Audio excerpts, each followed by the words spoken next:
रमा एकादशी एक ऐसी पवित्र एकादशी जिसके बारे में कहा जाता है कि यह मनुष्य के जीवन से दरिद्रता, दुख और पापों को दूर कर देती है।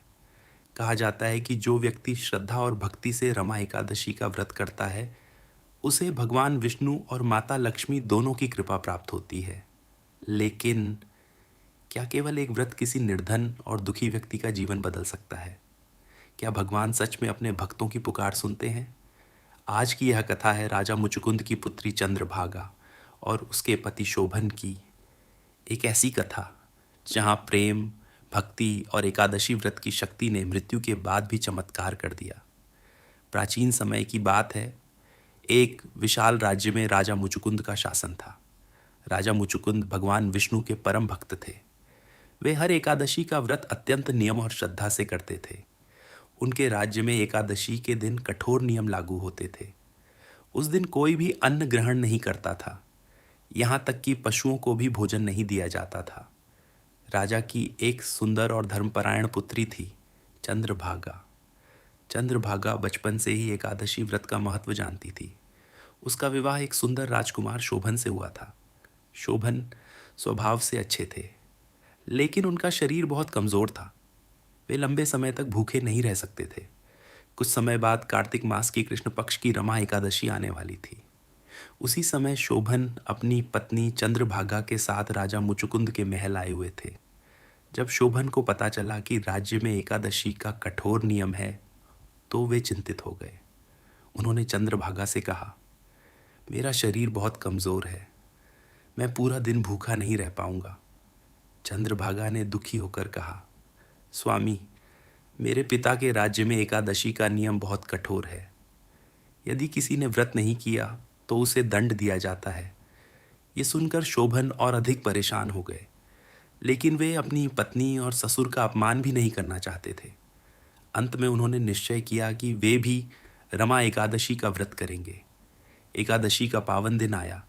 पूरा राज्य भगवान विष्णु के भजन और पूजा में डूबा हुआ था। शोभन ने भी व्रत रखा, लेकिन जैसे जैसे समय बीतता गया, उनकी हालत बिगड़ने लगी। भूख और कमजोरी के कारण उनका शरीर कांपने लगा।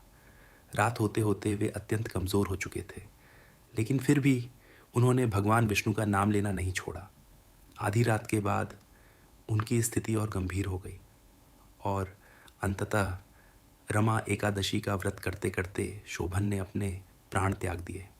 पूरा महल शोक में डूब गया। चंद्रभागा रोने लगी, लेकिन क्योंकि शोभन ने रमा एकादशी का व्रत श्रद्धा से किया था, इसलिए मृत्यु के बाद उन्हें एक दिव्य और अद्भुत लोक प्राप्त हुआ। वहाँ सोने के महल थे, रत्नों से सजे सिंहासन थे और चारों ओर दिव्य प्रकाश फैला हुआ था।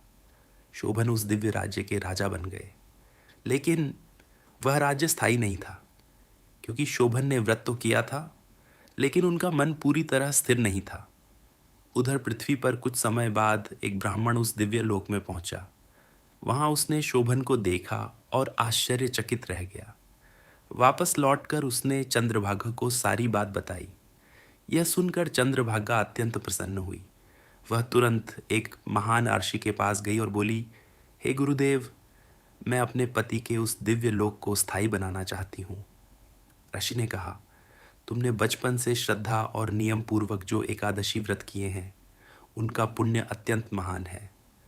यदि तुम अपना पुण्य अपने पति को अर्पित कर दो, तो उनका दिव्य लोक स्थायी हो जाएगा। चंद्रभागा ने तुरंत अपने सारे व्रतों का पुण्य अपने पति शोभन को अर्पित कर दिया। उसी क्षण शोभन का दिव्य लोक स्थायी हो गया। अब उनका वैभव कभी समाप्त नहीं होने वाला था।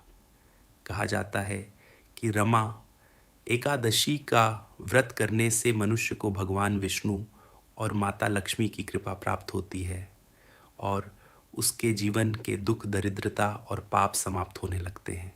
जय श्री हरि।